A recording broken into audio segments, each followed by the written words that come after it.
sometimes like all you want to do is run. Hear me out, hear me out. It's all the things you never show. There are the things I want to know. Secrets start in your heart to slow. But if you don't want to tell me now, I guess I'll never know. Losing almost all my energy. It's getting hard to talk to you, and I'm the only one who speaks. It's all Let's get down to business. the show. Oh, get on the stream. We'll be celebrating. I hope so. I really do. Things I want to know. Secrets start in your heart to slow.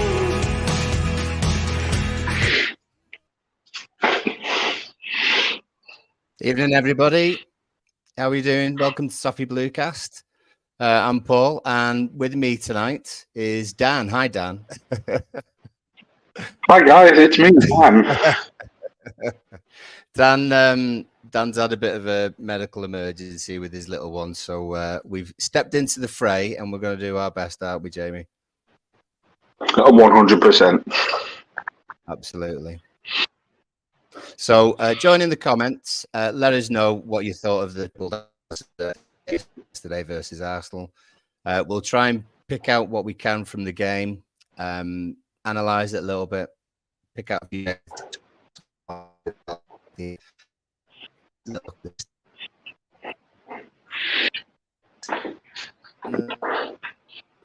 to the next few games as well.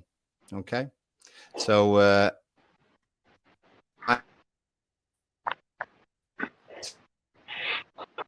here, where is he? There he is.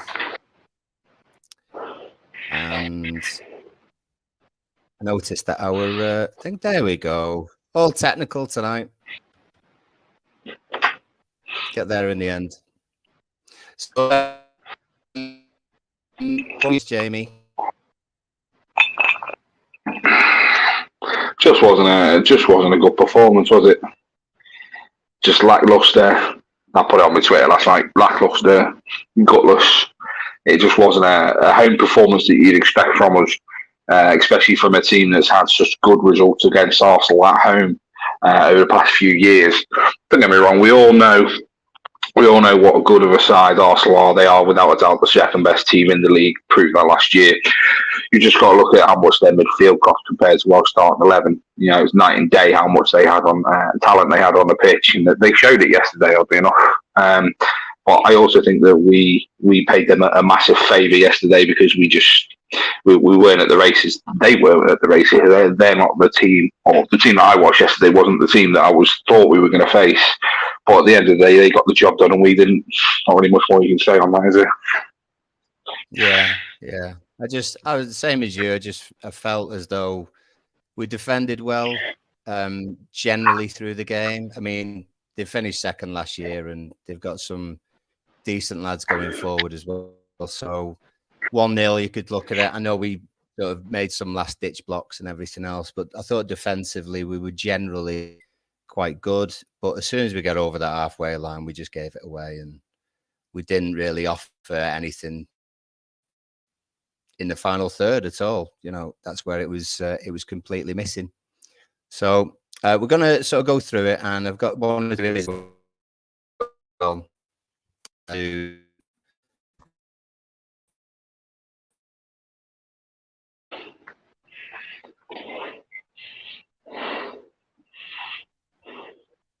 there you go. So I just picked out one or two. There's not many, to be fair, and most of them sort of go against us. Really, this was actually a bit of luck, because I would have thought that PG Moll would have sided with the Arsenal, to be honest. But we managed to kind of get away with this. Did you think it was just going to be given straight away, Jamie? I'll be honest. When I seen it, I personally didn't think it was offside. And then when you look at the camera angle that they used to draw the lines, it's not in line with the play. I'll be honest, I didn't think it was offside myself, even just from this image without us circling in it. But when you look at the lines, it doesn't look even to me. Gary, I don't know if you watched it on Sky Sports or not, but Gary Neville wasn't happy with it either. He thought it was an iffy decision, and he went on about it for like the next 10 minutes or so, which I thought was brilliant to listen. But I'll be honest, we got away with this one. That was my honest opinion. I feel we got away with this one. It was a goal that should really, if it was a well taken goal by Martinelli. But I can also see the side of why they've given it. And to the letter of the law, apparently it was offside based on this ruling. But they change the rules every week, don't they? Yeah, it was the thing about, because it actually was Beto. It was the last touch off Beto, wasn't it? Which has sent it forward. And then there was a thing, oh, well, Beto got the last touch, so it shouldn't have been offside. And then there's something been brought in about whether it's been deliberately played, which it hadn't been. You know, he obviously blocked. He blocked the ball from, was it Gabriel? So then the deflection sent it all the way. I tell you, the main thing out of this that I got was how much of a good eye has Onana got? Because he just stood there with his arm in the air. And he must have known. He must have known it was straight away offside. He knew that for sure, didn't he? I think it was more the fact that the back line also then put their arms up. I think it was just a natural reaction. Because to be honest, that arm raise was, and apart from giving the ball away for 90 minutes, that's the only other thing I can really mention that he done. I know Dan won't like me saying that. Dan will be cursing me name now in the hospital.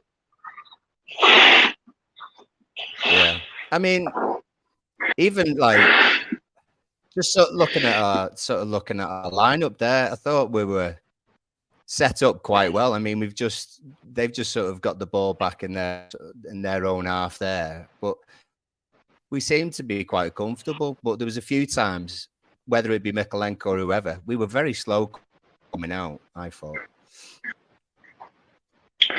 Yeah. The issue wasn't the back four yesterday, I don't feel. As much as I don't agree with the lineup, I still think Patterson should have started. That's my own personal opinion. But on this one, no. As much as we got away with this, and as much as it was given offside, look at the line. Yeah. You've got Mikalenko further back. You've got Branthwaite just to the right of him. But then look where Tarkowski is. He's almost holding an on his hand. And then you've got Young's legs just bottom right. They're not in unison. So we got lucky with that one. But I don't particularly think the defence played particularly bad yesterday. I'll be honest, I thought we thwarted quite a lot from Arsenal.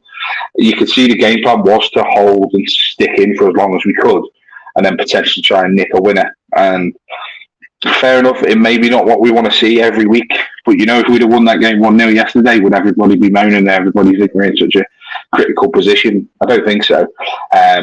Unfortunately, I just think Dyche may have made a few wrong choices yesterday during the game, which evidently affected the game and could have gone the other way. If we, I know where.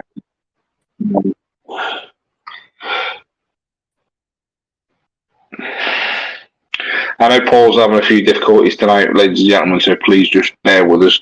I can only apologise. He's getting his internet sorted. He is just having a few issues, so I'll keep my beautiful voice going. While I've got you all for a moment, though, please don't forget to like and subscribe. We have got 5 in the chat at the moment.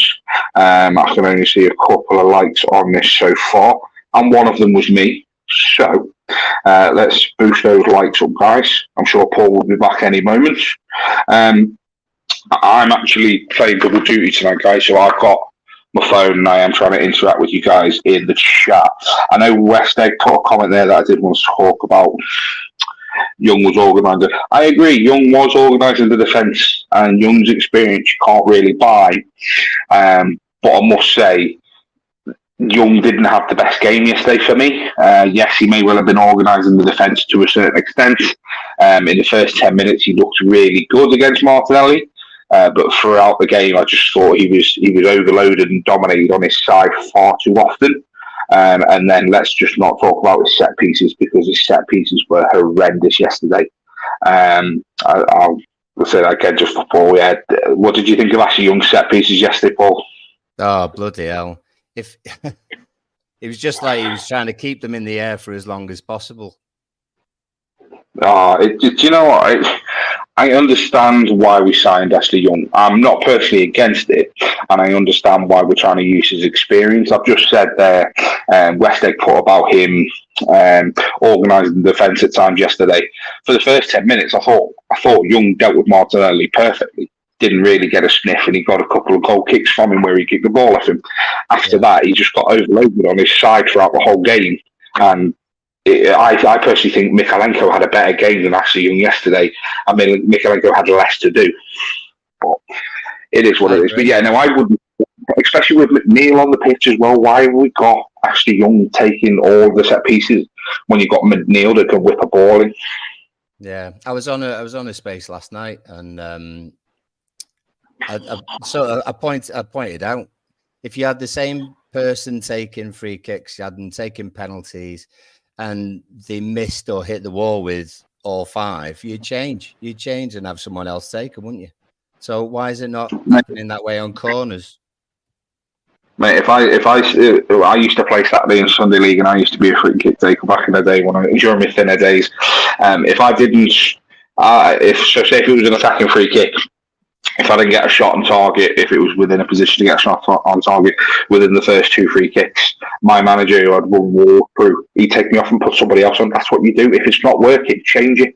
Look at the tactic they used with the corners yesterday. They varied the corners up. They played some deep. They played some short. Do you know what I mean? They varied it until they unlocked us. Why did we not change anything at all? No, we haven't. The thing I mentioned as well, I don't think we've changed the way that we take corners since we have Martinez. To be honest, I remember that first season, and we had probably about 4 or 5 different ways of taking corners: short, far post, edge of the box, all these different things. And it doesn't look as though we've worked on it at all. You know, we've basically got whoever it is, Tarkovsky or maybe Onana at the far post, and they're the ones who have then headed it back. But you've got to take such a good set piece for it to get across everyone to the far post, avoid the keeper as well, and not have it too floated. And basically, their keeper just had a free reign of just getting the ball nice and easy. Well, you look at every cross into the box. He's pretty much claimed every cross. Yeah, every cross he pretty much claims. It's so infuriating watching it. Exactly. Well, what we've got on is one of our few chances first half, to be fair. Decore got the ball, middle of the pitch. Actually got away from Rice. Nice little dink over his head. And then ran, would you believe it, about 40, 50 yards with the ball. And Arsenal they were just open. And it was a great opportunity. You'd think at this point, Decore have a shot, but maybe he doesn't like it on his left foot. So what he's going to do, he's going to keep running and try and initiate the contact. When it just, well, I didn't think it was there, to be fair. I did think late on in his sort of, as he was going down, I did think there was a bit of a touch on his foot. But what did you think? I wasn't too sure it was a penalty at all. Obviously, at the time, I was screaming, flying around the room with a baby in my hands. I thought it was a penalty at the time. Obviously, in real time, when you've got that long camera view and you see it looks a penalty. But when it comes back and it brings the actual replay, he's played for the penalty. And for me, if it's the case that he's played for the penalty, it's not a penalty. Is that not a dive?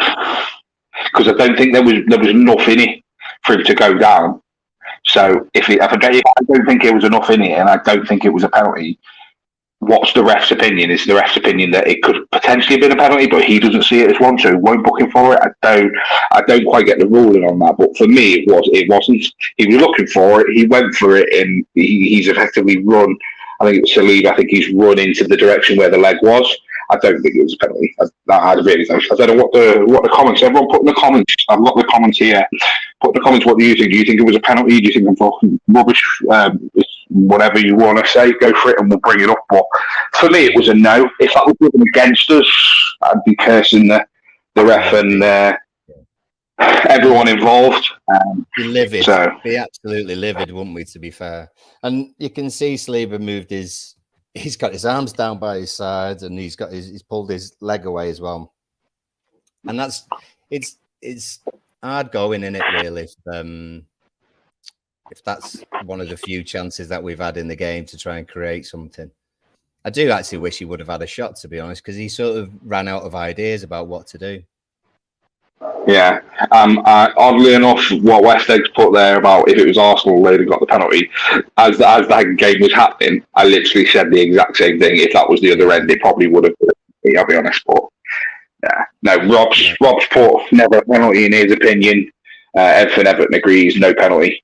Do you know what I mean? It's our own shout for a penalty, and the fact that we're all saying no, I think speaks volumes. I know Dice went on about it after the game, but yeah. I'll be honest, if you're walking away from the ground or you watch that game on Sky or whatever, especially Rob, because obviously Rob was on, after the game we sat there going, oh, well, if we had that penalty, it'd have been 1-1. Because I'll be honest, that wasn't at the forefront of my mind after that game. No. Didn't even.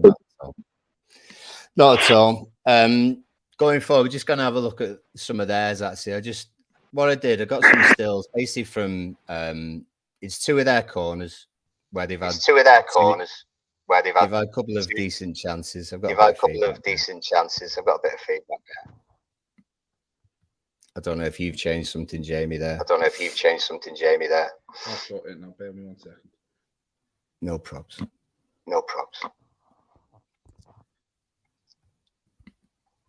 Karen, I'll sort it. Okay. Yeah, just a couple of corners that Arsenal had. They did the thing with where they waited good 30 seconds. To be fair. And we just shut off, and they played with it in between the lines. Yeah, all right. There we go.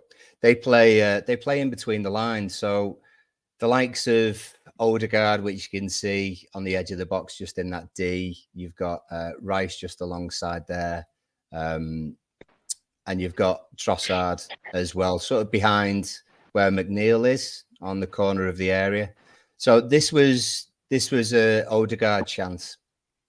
Obviously, we're slow to come out. We're slow to react. Sorry, Jamie, go on. No, the one thing I want to put, because I watched, obviously when Dad messaged me earlier, I just had the word with my missus saying that I was going to fill in tonight. Obviously, I didn't really have the intention of tonight. So I rewatched about 25 minutes of the game, and I had a look at a couple of the stats. This chance was the exact mirror copy of their goal. Yeah, it's so frustrating. The same thing happens in this passage of play. I won't say anything until after we actually show the still for the goal. But for me, there's one person to blame in both of them for not tracking the man, and fuming. Well, I mean, they've taken it short. Saka's kind of played it back, and they are in decent triangles there, Arsenal. You can easily see that there could be 1, 2, 3 three passes away from creating a decent shot, and it's our job surely to go and pressure each man, and it's whether we did that or not. This is actually where we're now chasing around the ball, and this is where Odegaard's got the ball, and he actually comes inside of Branthwaite. And we remember the shot. The shot goes in. It's straight at Pickford, and Pickford punches it away. But can you see where, if you ever, I was just thinking about this. This is the thing that sort of knocks me about our defending, and that it's maybe easy for teams to try and find those gaps, is because we're so in line with each other, aren't we? If you look at those two lines, that's basically the same pattern from the actual corner when it was coming in. So players like Odegaard and Trossard and people like that, they're going to find the little gaps. I haven't got a still of this, but Odegaard comes in and has his shot. But like you said, it's a warning shot, isn't it? It's an absolute warning shot. and it's gonna. So it comes around. where Odegaard is here, right? Okay, I'm just pointing at the screen, everyone, so I do apologise. You've got Mikalenko just behind him. McNeil's tucked in from where, because obviously McNeil went out to close the triangle down, so he's tucked back in. If you take McNeil out of this situation, because as you pointed out, we're in four banks of four there. If you take McNeil out of the situation, in that space where Odegaard runs into, for you, out of those four, take McNeil out of the situation because he's just come from the triangle itself, so he's tracking the ball. Who do you think goes to the ball here? Who goes to the ball there? Who should? So Branthwaite is being approached by Odegaard. Mikalenko's behind him. McNeil's behind him. Out of the bank of four, so you've got Danjuma, Gay, Anana, Decore. For that occupation of space, who should close that down? Well, Anana, I would have said, because it's a corner. There's no need to have a 10-yard space between your back line and your midfield, is there? No. For me, Decore's got. See, for me, Decore's at fault for the goal, and I'll go through that when we get to it. Looking at this still, I originally blamed Decore for not closing this space down, but when you think about it, Odegaard comes away from the goal. He doesn't go towards Brantford, he comes away to that space. So if you look where Anana is now, Anana should be closing that ball down, not just to close the space down for him to not shoot, but to close the space down so he doesn't get the ball off to Trossard there on the edge of the box. That's when Gay then shifts over to Mark. I think that's Zinchenko to mark any pass there. Danjuma's there for anyone coming in behind him. So, yeah, Anana should be commanding that space and should be closing that ball down and not letting the shot go away. Yeah. I mean, considering we were at that literally 3 or 4 seconds beforehand, and the midfield's all over the place, then we've got into a line. Maybe that's what you think we should be doing. But like you say, Odegaard comes back to then shoot on his left foot. This is the actual goal. So same setup again, short corner, play it to the corner of the area, couple of passes. Saka gets into this position after a 1-2, and he pulls it back to Trossard. So like you were saying yourself, who should be tracking Trossard?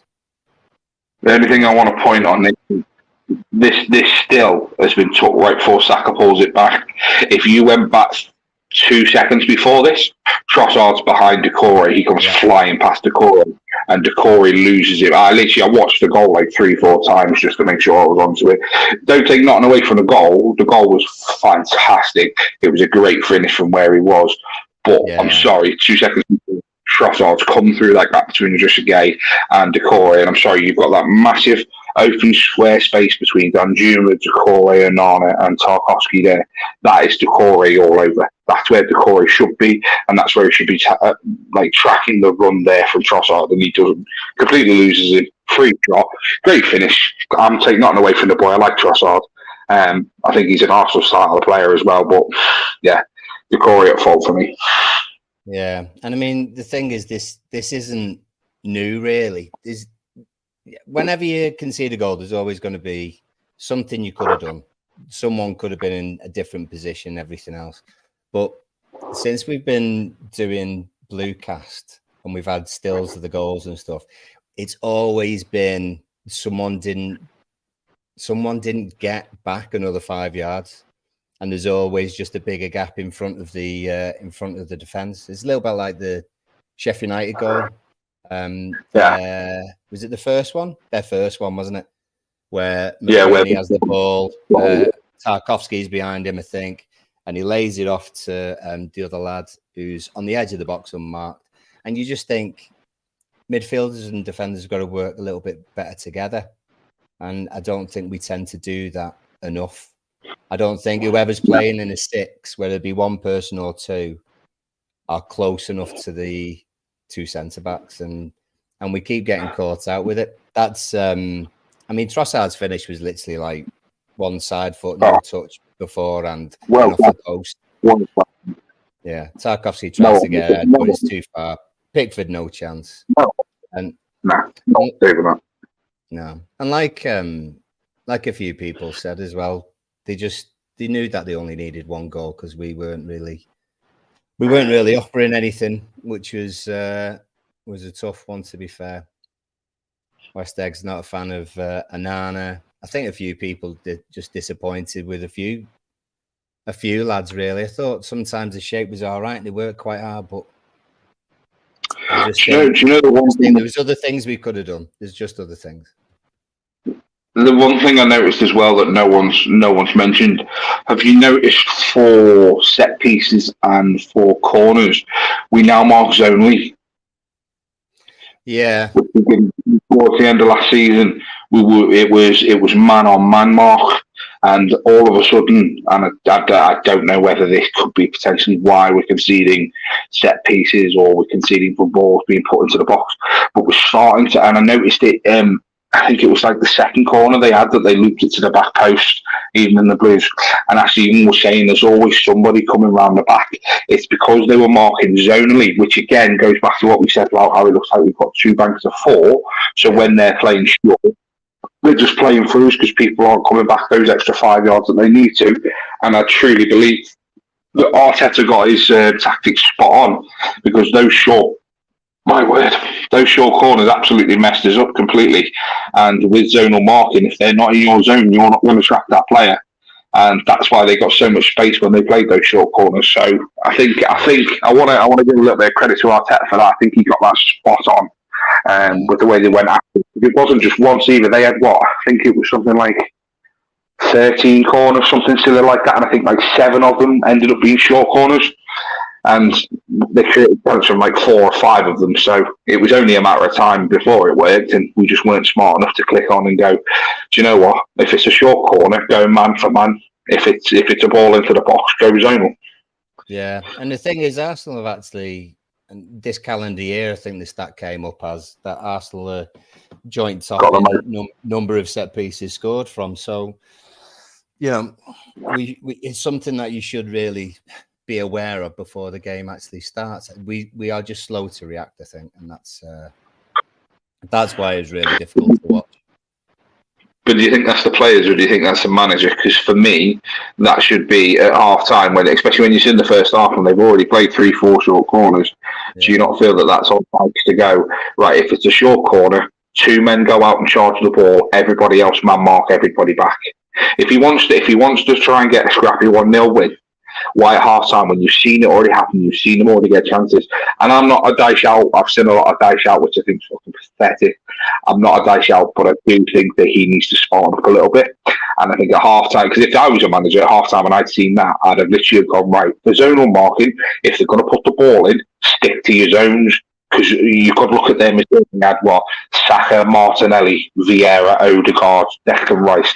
Declan Rice is the tallest one out of those 5 in midfield, and they had Eddie and Nketiah. I don't think they were going to beat us for headers, zonal marking. Yeah, all right, you've got Gabriel and Saliba potentially, but we've got Onana, Decore, Beto, Tarkowski, Branthwaite. So we've got 5 players there that are almost 6'2", 6'3". Can you still hear me? Oh, God. Are you there? Can you hear me? Go on, I can hear you now. I can hear you, sorry. Yeah, so we've got at least 5 players over 6'2", 6'3" there that would potentially be able to zonally man mark out Saliba and Gabriel, I think it was, yeah. I mean, Declan Rice would be the only other natural tall person that we'd have to contend with. So with the others, why would we not go man for man if they're just going to play short? It was at half time, and I just said, right, balls in the box, zonal market, because we've got the height on everyone. Everyone can head the ball. If it's going short, 2 men out to the short ball, everybody man mark. Do not lose your man. Simple as that. Yeah. And Blues, just before you sort of came on, I think we had mentioned about Arsenal being top class at corners. I'll tell you a reason why in a moment for us maybe not being great at closing down things like that. But I'll just click on it. I was trying to find any positive. There weren't many. Danjuma had a little flick shot which went over the bar in the second half. And it was hard finding something. But in terms of defense and 1 or 2 defensive performances, I thought Branthwaite was excellent. I think no one really got past him. I think he read the game really well and worked well with Tarkowski. There was some class last-ditch tackles as well. And like you were saying, yeah, well, like you were saying about Young as well, we were sort of having a go at him for his set pieces. He did an all right job right back, but I thought Mikalenko was really good left back, to be fair, and lots of people do slate him. But this is last few minutes, to be fair. I think last maybe 10 minutes. Mikalenko's just legged it all the way across. Arsenal got plenty of time. Come along, have a shot, and Mikalenko has literally just thrown himself in front. This is actually just before the block. Pickford's made a save as well from Odegaard's shot, I think. Does it right-footed. Pickford saves, 3 lads there. Mikalenko throws himself across. So there were a few decent blocks in there. I thought Kowski not too bad either. It just felt going forward, we just had 0. And that's obviously got to change, sort of moving forward. These were the stats as well. So just picking out, 74th, 26 for a start off. We knew that we were going to be the lesser team in terms of possession because it's Arsenal's game. But 26 is really struggling to get any sort of chances if you're only having 26% possession, even for a team that's counter-attacking, to be honest. I'm amazed that we got 8 shot attempts. I'm struggling to remember which ones they actually were.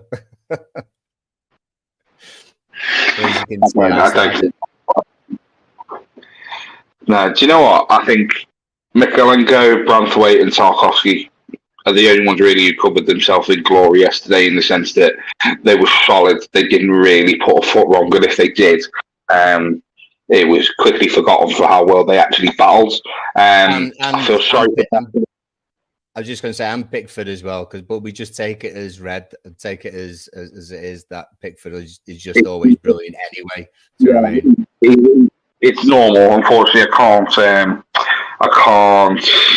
can't sing his praises highly enough. Jordan Pickford.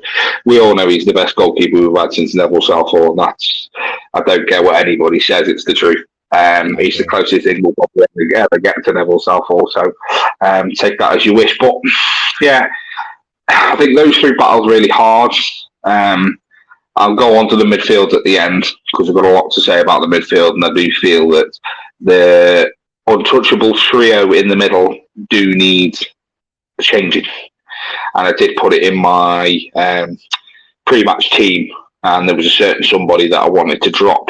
And again, I'll come back to him. Since Dan's not here, I've got free reign tonight, so you can delete the stream off the channel tomorrow, but it will go out live tonight so everybody can hear my opinions. I really felt for Beto yesterday, though. Home debut. And the lad didn't even get it. And you know what? It wasn't through the lack of trying, because the lad run himself into the ground. He takes absolutely every. Oh my God!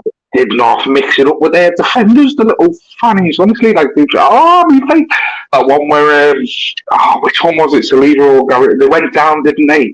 And he's brushed like their neck, and they've gone down, and the ref just stood over him going, "Get up, get up." It was pathetic. Their tactics yesterday. Do you know what? I'm not going to say nothing, because if the shoe was on the other foot and we played that way and we scraped a 1-0 win at a ground where we don't really do very well and we need points, which we do, I would have said I wouldn't be saying anything. So fair enough, it was shit out tactics, but they got the tactics right. The crowd were infuriated by it. The ref. Do you know what? I didn't actually think the ref did too poorly yesterday. There wasn't much for him to monitor apart from added time, which he got horrifically wrong in both the first and second half. Yeah. But I don't think the ref actually had a bad game, and it's not very often in an Everton game that I actually say that.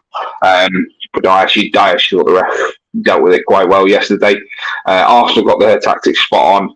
I just feel, and I'm a little bit worried for Sean Dyche, because the thing that wound me up, I've already seen something about it in the comments. I'm not sure whether it was Rob or it may have been the Blues report. I'm not sure. When he took Beto off for DCL, I was instantly going, why not take McNeil off or Decore off and go to a front? You're at home. It was still at 0-0, so we were still well within the game.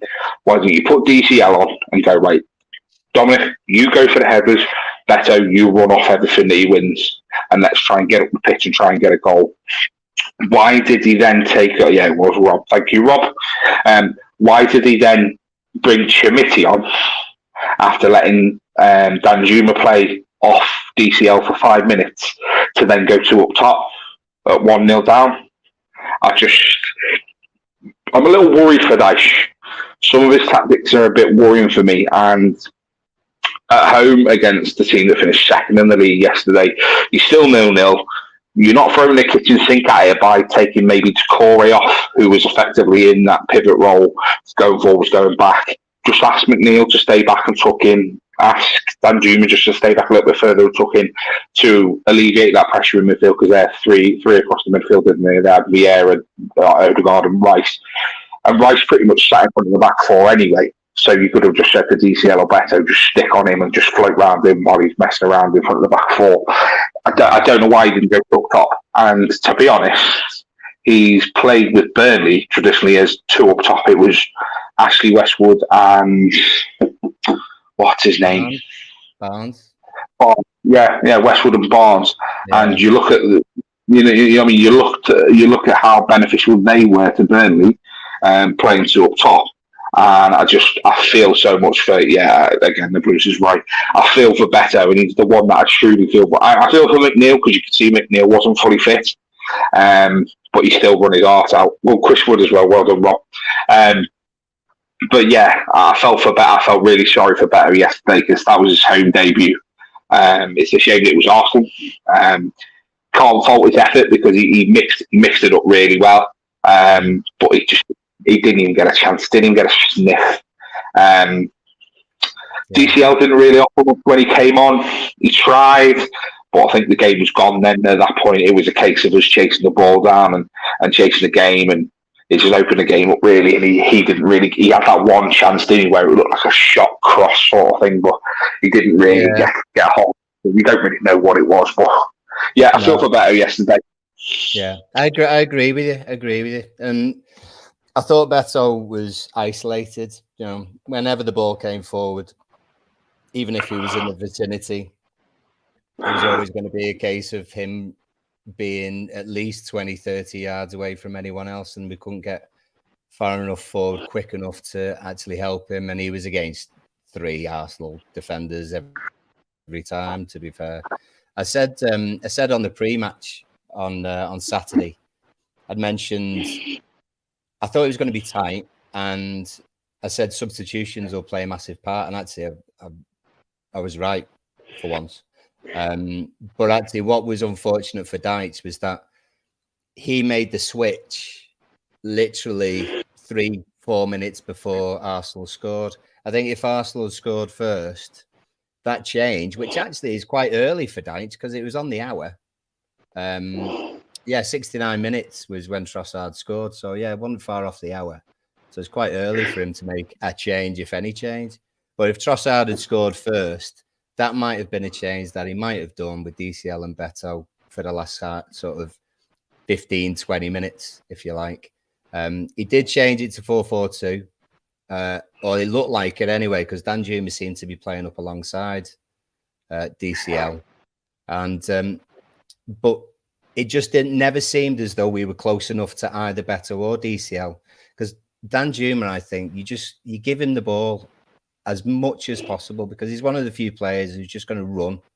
He's going to get the ball and he's going to run. And there's some players that straight away the fans get excited. I had Burnley Forest on, or Forest Burnley on before. Someone did mention it was one.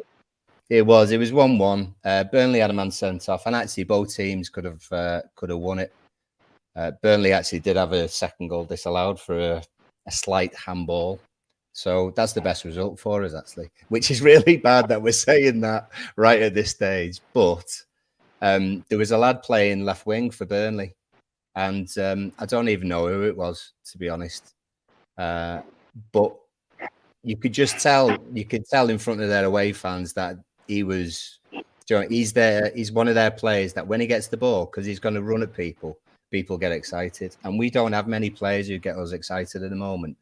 But I think Danjuma is one of those players, if we give him the ball enough. and I just don't understand why we don't facilitate that more often. Even in the games where we've, before yesterday's game, I just think you give your best players on the ball as much as possible, even if it seems repetitive. Do you know what I mean? Because you will create things if you do that. And I just think that we need to do that more often, because then your forward players are not going to be isolated, and they were definitely isolated. A great example you can give is when Cristiano Ronaldo was at Man United, and Man United could have given the ball and went run at people with it. Was it called repetitive then? No, it wasn't. What was that? What was the other thing I wanted to bring up? Midfielders. Let's go, shall we? So I definitely want everyone in the comments to give their opinions on this. So you think we played the 4-5-1 yesterday? I think that's what we were playing, with the two wingers, three in midfield. I'll be honest, Garner Gay, what was his position yesterday? Because there were times when Decore and Onana were deeper than him, and it was as if he was trying to pick the pockets of Declan Rice. And I don't quite understand why, because he's not quick enough to do so. And Declan Rice showed why he's worth 105 or 115, whatever they bought him for, million yesterday. I personally like Declan Rice. I thought he was far too good to be at West Ham. I'm glad he's got a move to a bigger club, and he doesn't look as if he was a big fish in a small pond. He looks like now a big fish in a big pond. He looked so good yesterday, and I think he fits that Arsenal team perfectly. Just Gay really didn't do much for me yesterday. Decore, do you know what? The man saved us last year with that goal in the last game, so I don't really want to beat on Decore too much, but how does that man have so many turnovers in a game and then instantly turns the ball back over to the opposition? It is the most frustrating thing to see, because that man should intercept the ball, get a pass, which is what he does well, and then he should just drive forward the ball or get the ball out wide, open the game up, let the other midfielders then get into the game and progress forward naturally like that. He gets the ball, he intercepts it, he turns it over. It's as if he shits himself. He's like, what's it be? And then the ball's gone and we've lost it. And I've seen it at least 6-7 times yesterday, where he's intercepted the ball, he's turned the ball over, and then it's gone straight back to Arsenal. And I just don't understand why someone hasn't gripped him by the skin, by his neck, and gone, what the hell are you doing? Just calm down. Do you know what? And I wouldn't even say anything if he turned the ball over, stopped with the ball in possession, and went back to a centre back with it. Because then we can recycle it and we can start again, and we can go across the pitch and we can try and bring the wide players in. I just don't understand why he does it, and I don't understand why he gets away with it week in, week out, because he scored the winning goal last year. I don't, and yeah, that's me not wanting to beat on him very much. I'd hate to hear it if you actually did. Honestly, the other enigma that we seem to have in our team, Mr. Onana, channel favourite, shall we put, for Mr. TOFFEE Cast. My patience has gone with him now.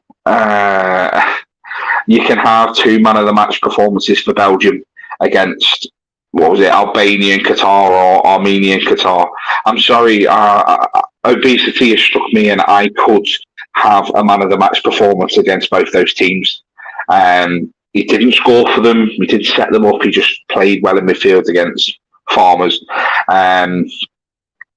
Ross just took the words out of my mouth. He's got every attribute that you could potentially want in a box-to-box midfielder or a defensive midfielder, and he just doesn't use it to his advantage. And it's detriment to us, because then we've got an empty shirt of somebody who we're effectively carrying for 90 minutes. Who's played, and that was the freakish stat. He's played every minute of every Premier League game and cup game for us this season, and he's done nothing. He had that goal in pre-season where someone's kicked it off him trying to clear it, and that's all he's done for us all season. And I don't understand what he's bringing to us, and I don't understand why we haven't just took him off and maybe gone,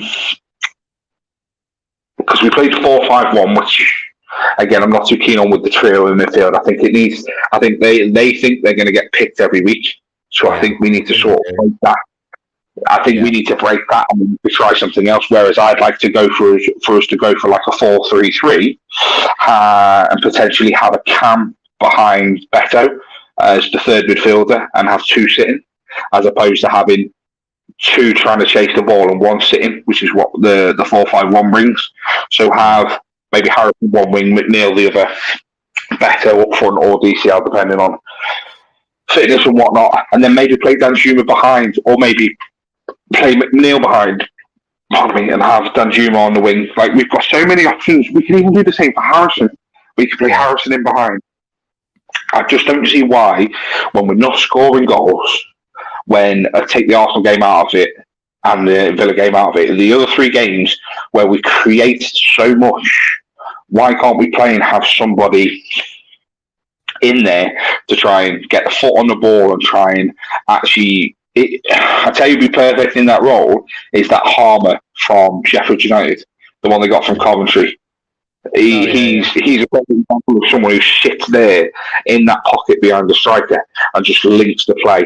And I think we need to just concentrate on that as opposed to having three in midfield to chase after a ball, because it's not working. Decore turns the ball over far too much. Onana doesn't do enough to warrant a place.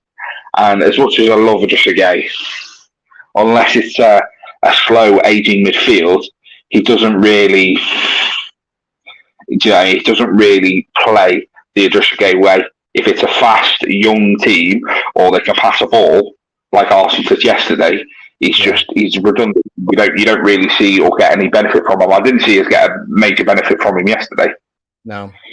I think what I've noticed is that when Ghana Gay's played inside, when we've actually done all right, he's been the lone six, if you like. He's been really close to the back two in middle of defence, and that's been his job. He's then had two ball players or ball winners, but in front of him. But I don't think that's happened as much, to be honest. I mean, people in the comments let me know otherwise. But I've seen Onana as far back as Idrissa Gueye, really, and I don't think he likes it, because I think he actually loses his own identity and his own position. He's almost passing half the responsibility over to someone else, and I don't think that person is particularly Onana. And so if Idrissa Gueye knows he's the only one in that area, in that number 6 position, then I think he's okay. But because we've now sort of, it's muddled, it's not defined, and it's certainly not good enough at the moment. I just think that, like you said before, they know they're going to get picked. I just think whatever happens in the next few games, it should be a statement, to be honest, to say, well, hang on, we've lost this game, we lost that game, we weren't that good midfield defensive wise, and so we're going to try this time. You know, and one of those three. When is the next time one of those three are actually going to get dropped? You know, and who would you drop out of those three? Oh no!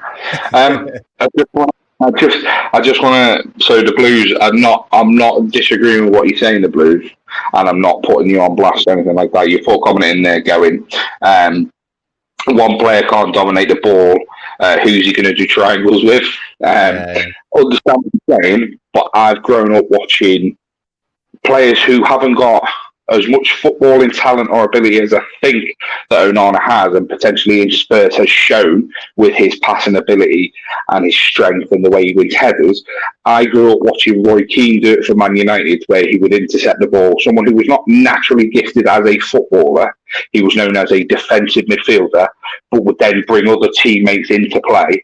And then United would have the freedom to go and attack. And I grew up watching Patrick Vieira do it for Arsenal. Again, he has a lot of physical attributes, but he's not someone you would describe as naturally a natural football and a ball playing midfielder. He was a unit in midfield, just a defensive midfielder that would break the play up, would win the ball back. And then you've got Perez, Ljungberg, Henry that he could potentially bring into play. And that's what I want to see from Onana. So I completely understand what you're saying. And I understand what you're saying there, saying Roy Keane wasn't playing alongside Gay and Decore. And I get what you're saying. But he doesn't have to pass it to Gay and Decore. He can go back to the centre-backs. He can go to the wingers. Onana has got the talent to break up the play and get the ball. All he's got to do is open his eyes and realise he's got natural ability that others don't in the field. If you put James Garner and Onana in a strength test together, who do you think's going to win? But I know who I think's better at playing the football. Yeah. I mean, Emma makes it. Emma says it's spot on as well. Right? He doesn't like to make stuff or change things, though, does he? So the chances are all three will start against Brentford. I mean, we've got some crucial games coming up, to be fair. We've got Brentford on next Saturday, TV, R5, I think. And then we've got Carabao Cup, or whatever it's called at the moment, on the Wednesday, Villa away. And then you've got two massive home games, Luton at home and then Bournemouth at home. You've got to be looking at least 2 wins out of 3. Really, to try and stem this tide moving forward, because then there's really tough games after that, isn't there? Yeah, this is Emma again, someone that I don't want to put on blast because I love the comment she puts in. She put a comment earlier about when I said that it was pathetic with the Dyche out shouts. The only reason I think it's pathetic is because over the last few years, we've become the team, we've become the poison chalice of the Premier League, where we'll get a manager in, they come in with a vision and they come with things that they want to implement. It doesn't happen in 6 months. Everyone can say to me, well, he's not doing as good a job as Lampard. Right, you're right in what you're saying, but he's brought Beto in and Beto's played 3 games for us. You can't judge what he's trying to do in 5 games of a season. I understand that we are where we are, we need points. But we've got Jack Harrison, who hasn't even kicked a football in a blue shirt yet, to come back, who could potentially be a fantastic player for us. Beto's only just come over from a different league. No disrespect to Serie A, but it's not the Premier League. The Premier League is the hardest and best league in the world for me. I had this argument over Patterson. You can't judge a teenager who's come down from Rangers, who played less than 20 first team games for Rangers, expect them to walk into a Premier League side and be Premier League quality. These players need to play to get better, and the only way to do that is playing them. Benching them's not going to do anything. Does that mean Ashley Young's going to play right back for the next 4 or 5 games? I don't think so. I think it was more of a tactical thing. But when it comes to the Dyche out shouts, I understand why people are saying it. Personally, I'm not too... And I said I'm worried for Dyche, because if he carries on persisting with the same formations, the same team... I mean, he's dropped Keane, so let's be honest, at the start. He's dropped Keane. He hasn't dropped Bradford out the squad. So for me, that's we've learned a little bit there. Keane must have lost those new pictures that he's got of Dyche's wife.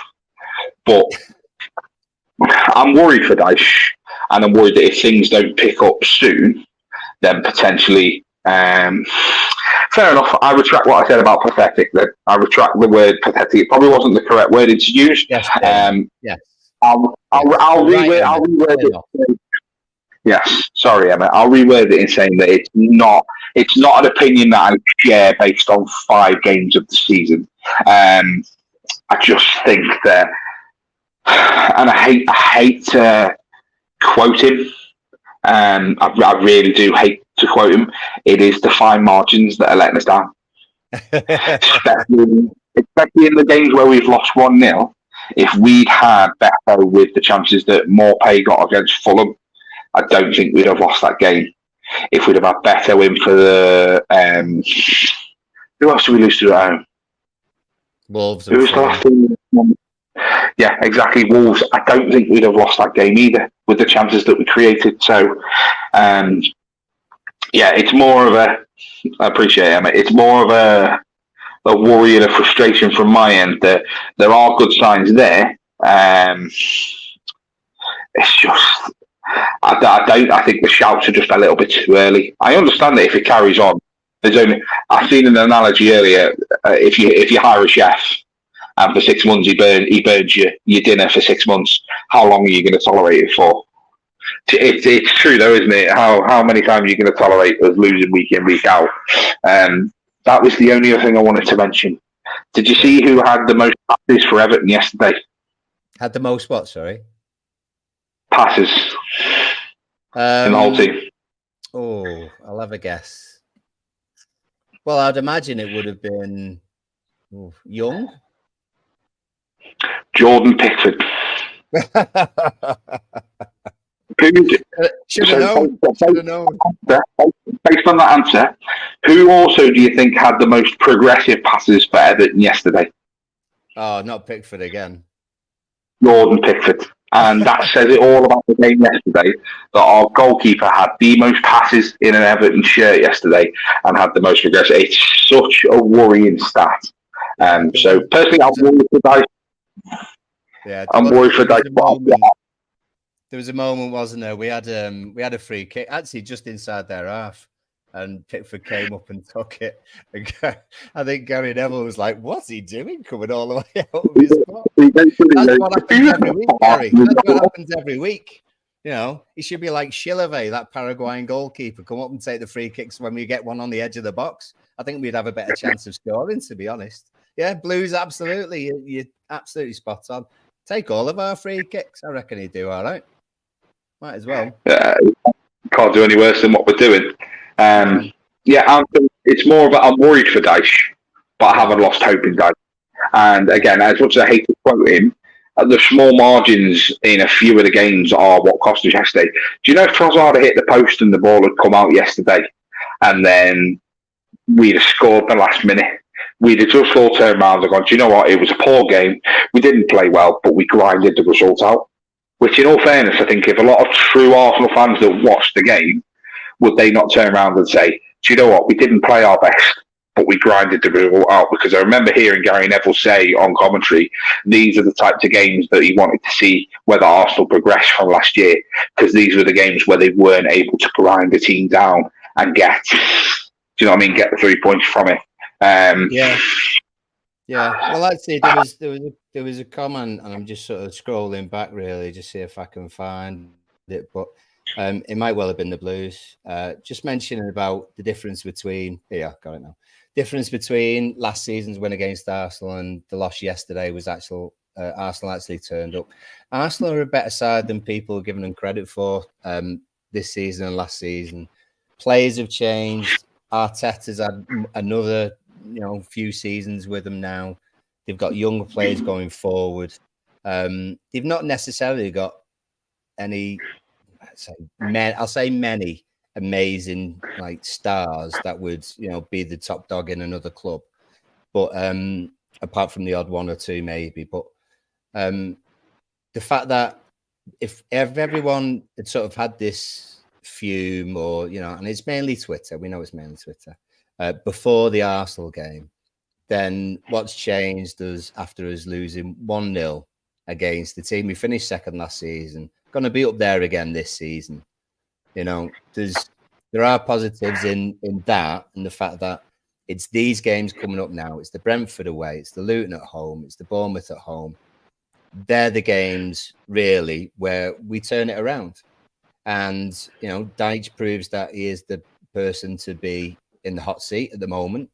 And he actually starts using his noggin a bit. He gets Ian Woan on the case as well.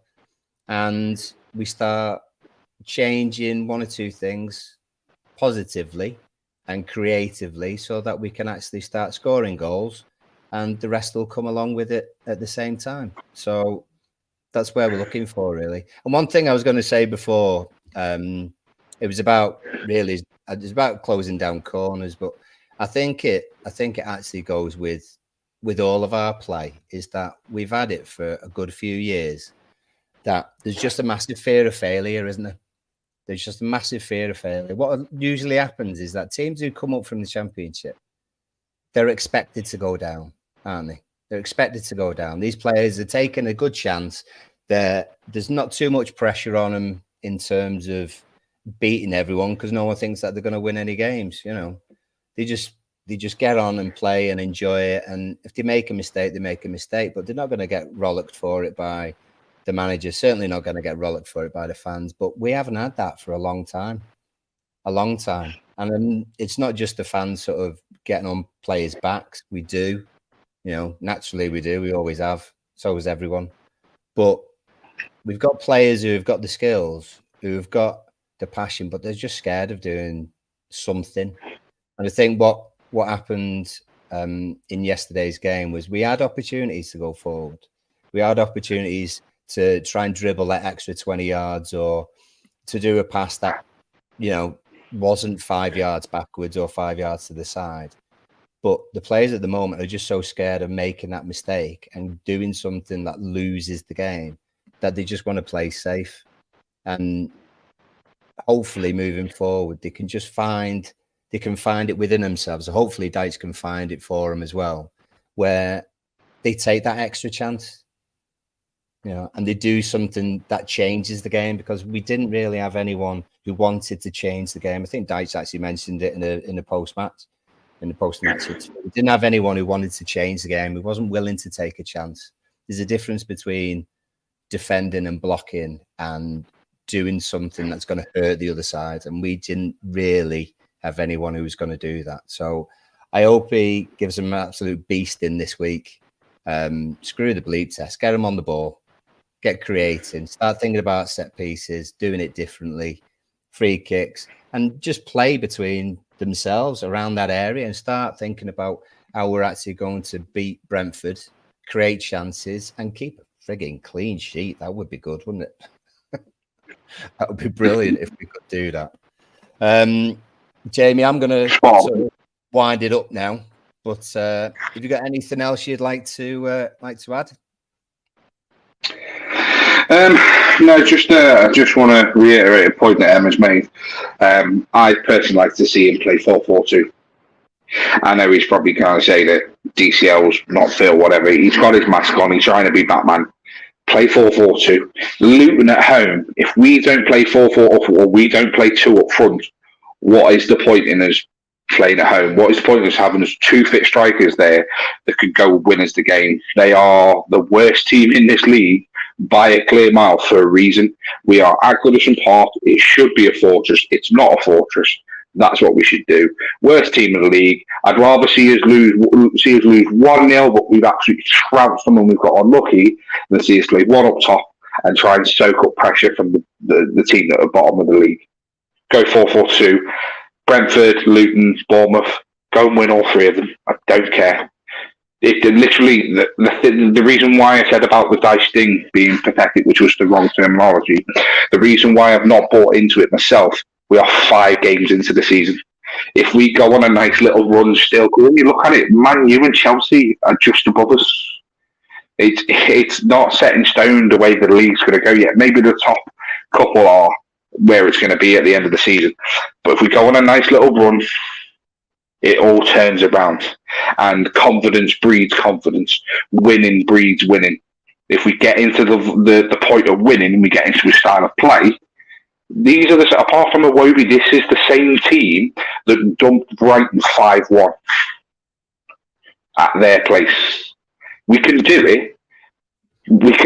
And I've got every confidence that we can do it. So I'd rather we go for it and go out on our sword if we're going to lose and try and soak up the pressure against Luton and stuff like that. So yeah, for me, it's just, you hit the nail on the head, mate. The players have got the talent there. Stop being scared of doing something wrong. Because if you're scared of doing something wrong, you're never going to do anything right. Exactly. We learn from our mistakes, don't we? We learn from our mistakes and move forward, and hopefully that's what happens over the next few games, and we actually start doing something. And like Blue says, 10 games in is where you know what third of the league table you're going to be playing in generally. And what about 3-5-2? You know, I don't understand why we couldn't have it. Two wing backs, 3 solid centre backs. You still have your 3 in the middle, and your 2 jollies up front. No, don't say Keane. Do not put Keane in. Keno's coming back. Right, everybody. I'll throw the banner up, and thanks for being with us tonight. Dan will be back with us. All the best to you, mate, and we hope little one's okay. And we'll see all you Blues soon. Take care, everybody. Good luck to you. Up the See ya.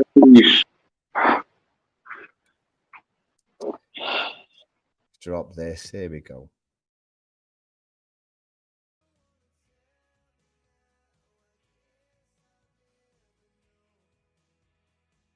Here we go, turning all around, set to lights.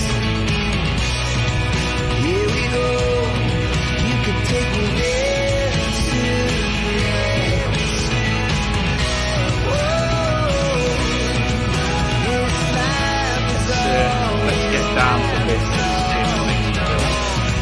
I want to get on the stream and we're celebrating. I really do.